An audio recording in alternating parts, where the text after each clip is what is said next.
welcome to Economics, Unit 4, pages 9 through 10. Go ahead and you're going to want to keep up here. We're not skipping a thing, not one thing, so let's get going. Alright, so business fluctuations, economic ups and downs. We're going to be following the business cycle, which is the irregular changes in the level of total output measured by real GDP. So we got an X and Y axis there. The Y axis you see is economic activity. That means, supply and demand, aggregate supply and demand is going real strong. And then, over time, that's your X axis at the bottom.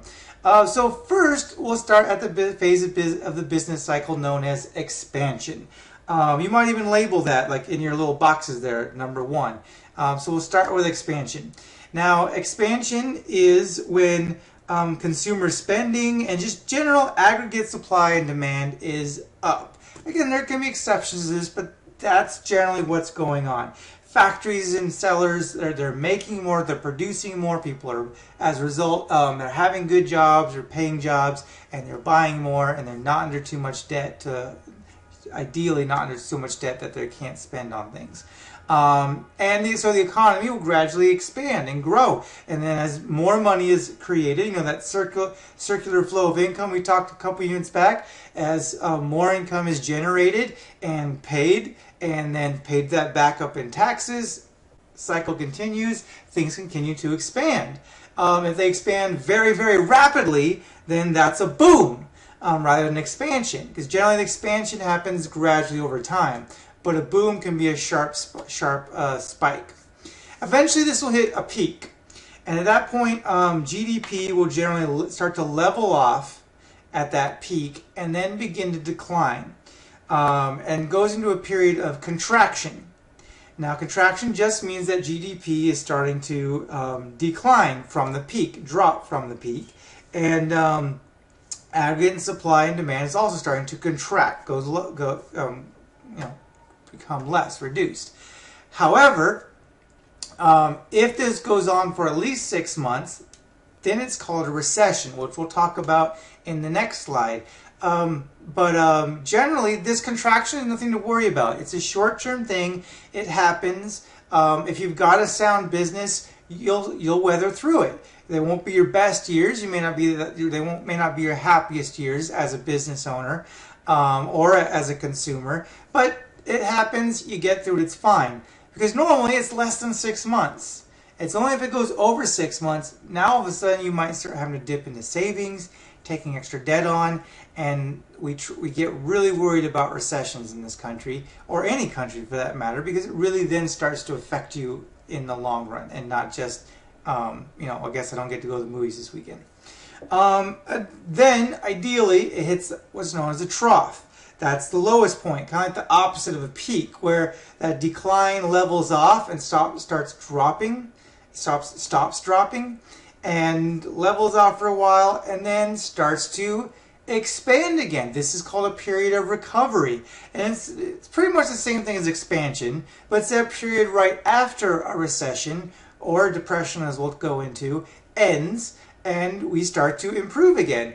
And recovery period continues until we hopefully achieve the previous peak, and then go into a new area of expansion where we go beyond our last peak. So that even though we have many ups and downs, these business fluctuations in the business cycle, over time, as long as we keep generally going up and up and up and to the right, that's the goal. Again, we can't avoid contractions. That's just part of reality. Deal with it. We hope to avoid recessions, and we definitely want to avoid depressions, because that makes recovery periods extended and it becomes much more difficult, and for some countries almost impossible, to ever get out of recovery, maybe even enter recovery, and forget about even trying to get into expansion and trying to hit a new peak. So, recession. What happens when we're in a recession? Why is this so bad? Business activity follows badly very rapidly, and then we get back into that circular income. So business activity falls, consumers then are getting paid less, or they're losing their jobs, so they have less income or no income. They're not spending as much. They're not paying as much taxes because, 30% of zero is zero. So that means the government isn't able to support us and businesses as well. That means that could result in fewer businesses opening, especially if consumers aren't spending any money on those businesses directly. Forget about tax benefits or government support. Just businesses aren't going to be able to open or expand. They might even reduce. And as they scale back, they might have even less jobs and offer even less incentives to people, and then the cycle continues. So again, something like this is going to happen for short periods of time. It's just part of life, and no one gets too worried about it because generally this doesn't go on for very long. But when it does, and it has in the very recent past, occur for more than 6 months, now we have a problem because it gets harder to get back into recovery and expansion mode because we're starting to dig ourselves a hole that gets more and more difficult to dig ourselves back out of. If that hole gets too deep, then we hit a situation of depression.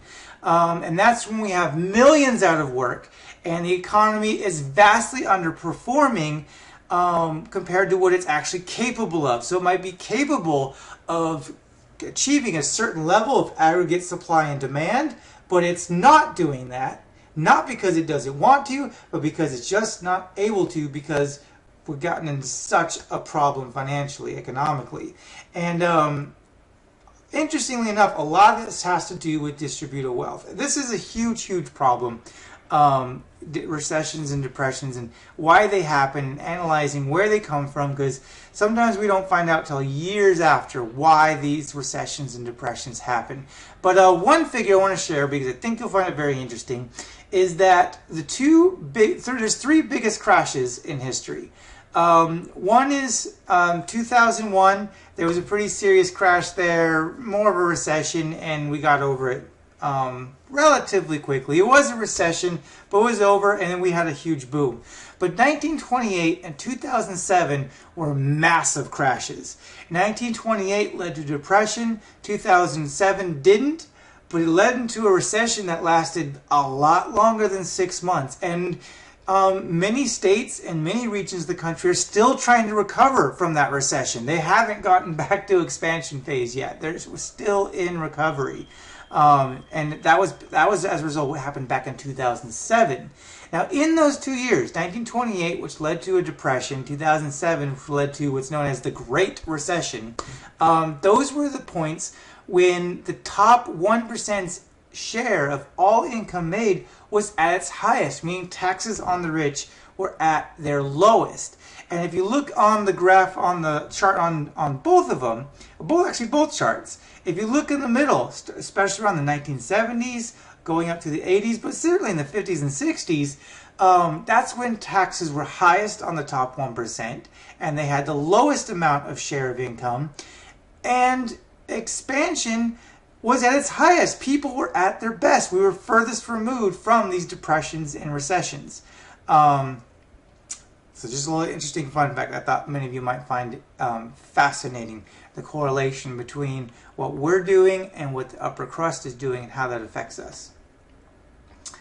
And that can create, again, it can create a downward spiral where unemployment rises, deficits grow, wages begin to stagnate. That means wages aren't increasing even though price levels are increasing, which means workers are going to buy less, which means companies aren't making as much profits. So then they're going to downsize and let people go. And that means less taxes are getting paid because less profits are being generated and people aren't making as much to pay income taxes. So that means government has to cut programs. Government has to cut programs and debt gets really high, not necessarily because they're spending too much, but because all of a sudden their income drops because of this vicious cycle. As a result, education is one of the first things to get cut. Workers are less educated, therefore they're less able to find jobs, and unemployment rises, which then causes deficits to grow. The vicious cycle continues and continues and continues. So now that terribly, horribly depressing video is over. Don't forget the Edmodo quiz. You're going to complete textbook assignments for Unit 4, pages 11 through 12 in the textbook. It's a short one to hopefully make you forgive me for these 2 videos. And I'll see you in class. Thank you.